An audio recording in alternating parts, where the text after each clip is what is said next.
Welcome back to the deep dive. We cut through the noise, stack the sources, and really pull out the knowledge you need. Today, we're diving deep into something probably sitting in your kitchen right now, but maybe deeply misunderstood. Cinnamon. If you just think of cinnamon for like apple pie or holiday baking, well, you're really missing out on a huge part of its story. Our sources. They consistently call it a healing powerhouse. It's been treasured for medicine across cultures for, wow, millennia. So our mission today is simple. Give you the full picture. We're going to unpack the science, look at the nutrition, analyze the 6 big health benefits that research supports, tackle the really, really crucial difference between the types you buy, and finally, give you some practical, easy ways to get the right kind of cinnamon into your day. Yeah, and what's so fascinating is that this isn't just, old wives' tales. The research actually confirms it. Even in the tiny amounts we usually eat, cinnamon is just packed with these potent antioxidants and natural compounds. These things directly interact with our bodies, helping digestion, boosting immunity, and maybe the biggest one today, helping regulate blood sugar.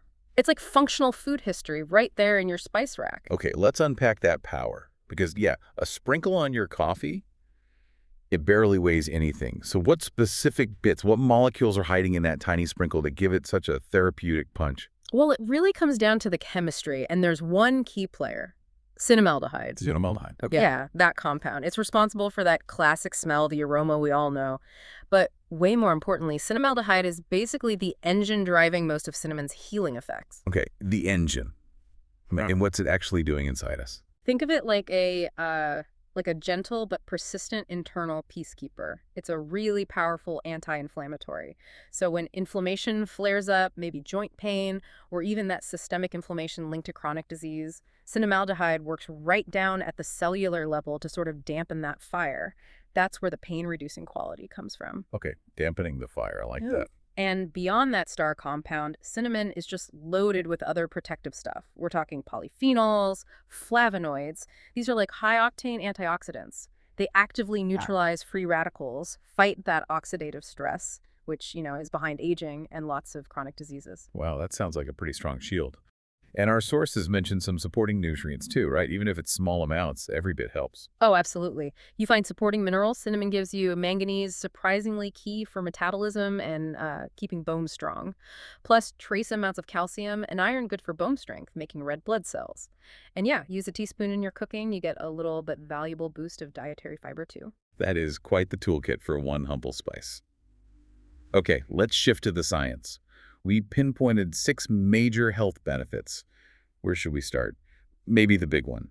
The reason it's gotten so much research attention lately. Yeah, let's do it. Blood sugar balance. This is probably the most significant clinical application right now. Cinnamon is a genuinely natural ally if you're dealing with prediabetes, diabetes, or just general insulin resistance.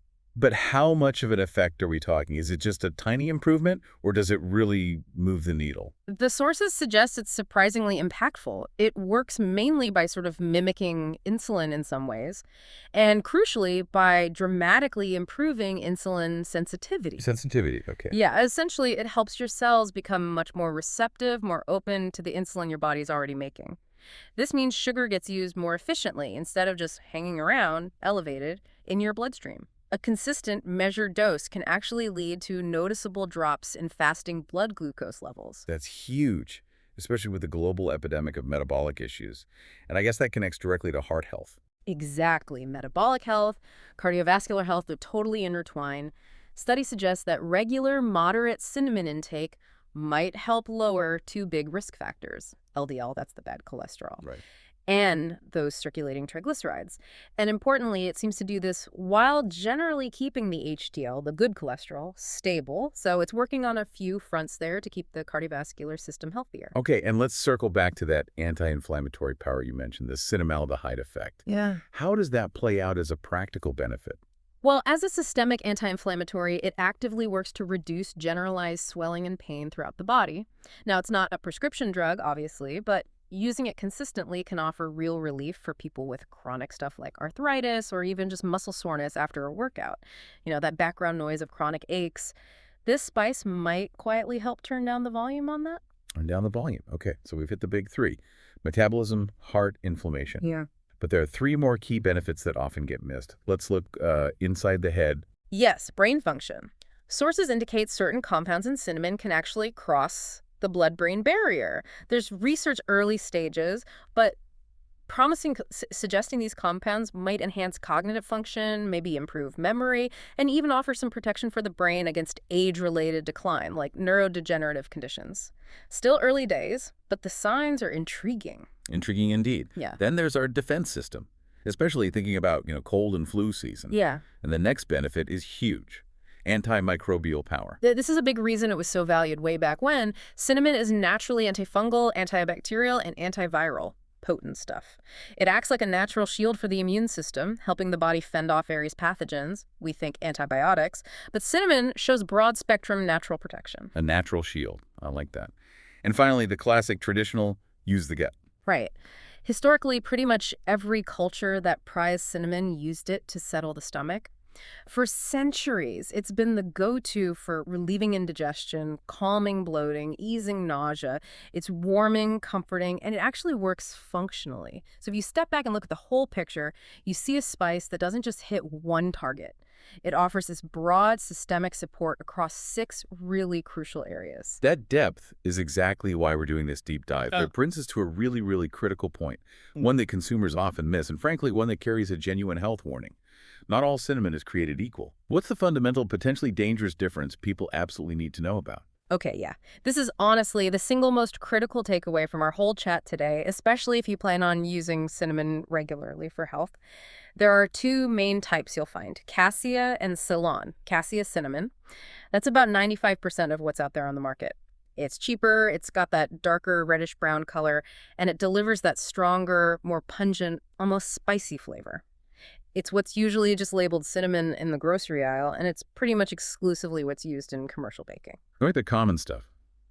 So what's the catch with Cassia? If it tastes strong and good, why the big caution flag? The issue is a naturally occurring compound called coumarin. Coumarin. Yes, it's found in many plants, and in tiny doses it's generally fine. But coumarin acts as a mild blood thinner, and Right. critically, it's hepatotoxic.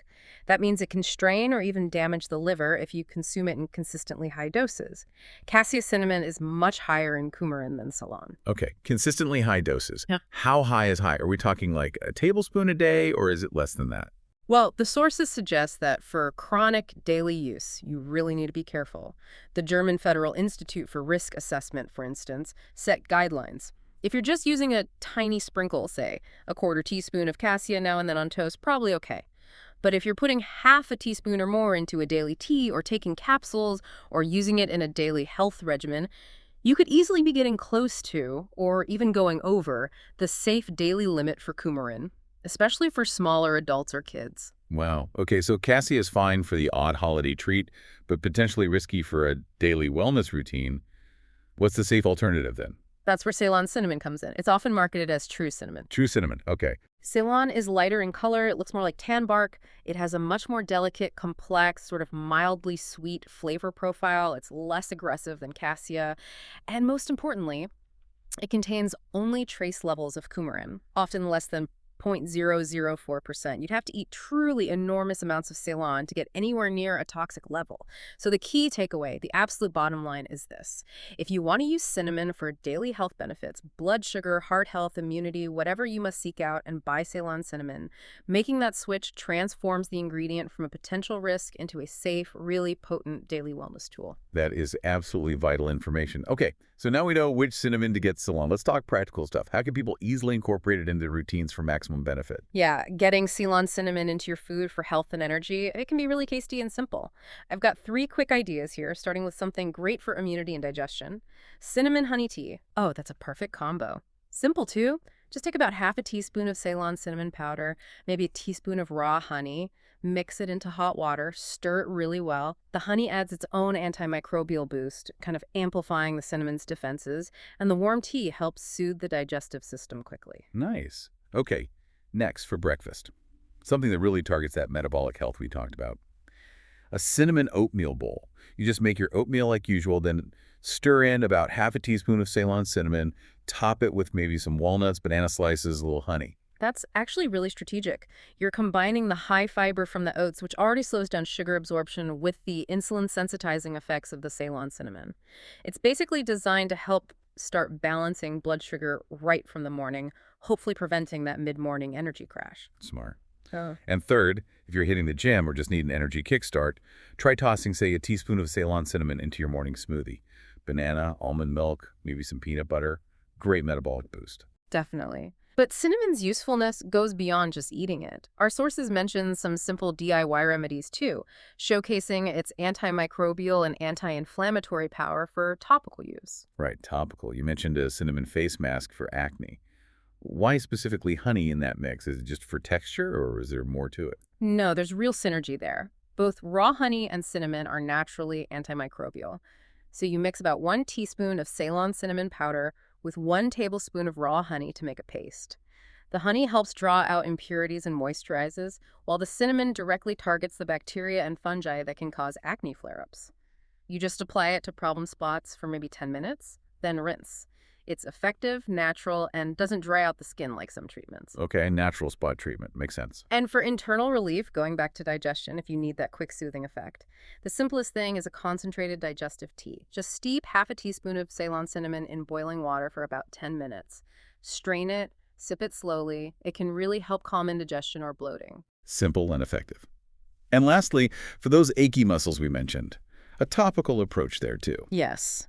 Cinnamon essential oil is fantastic for boosting circulation and easing localized pain, but, and this is crucial, it needs extreme caution. Okay, caution how? You absolutely must dilute it heavily. Take the essential oil and mix it with a carrier oil, coconut oil, almond oil, something like that, before you even think about putting it on your skin. Then you gently massage that diluted mixture into the sore muscles. It leverages the warming, anti-inflammatory effects directly where you need it. And we really need to hammer home that final caution before we wrap up. Essential oils are powerful. They really are. Cinnamon essential oil is incredibly potent. It should always be diluted properly with a carrier oil before skin contact. Never use it neat, and definitely don't ingest it unless you're under qualified professional guidance. Safety first, always. Excellent point. Okay, Yeah. that brings us full circle beautifully. So zooming out, what's the big picture here? What's the main synthesis from all this? I think the synthesis is that cinnamon is just so much more than a flavor. It's genuinely a natural healer. Our sources confirm it's low-cost, high-impact, truly one of nature's sweetest medicines, you could say. Its range is just incredible, from fine-tuning things internally like blood sugar and insulin sensitivity to providing robust external defense against microbes and soothing inflammation.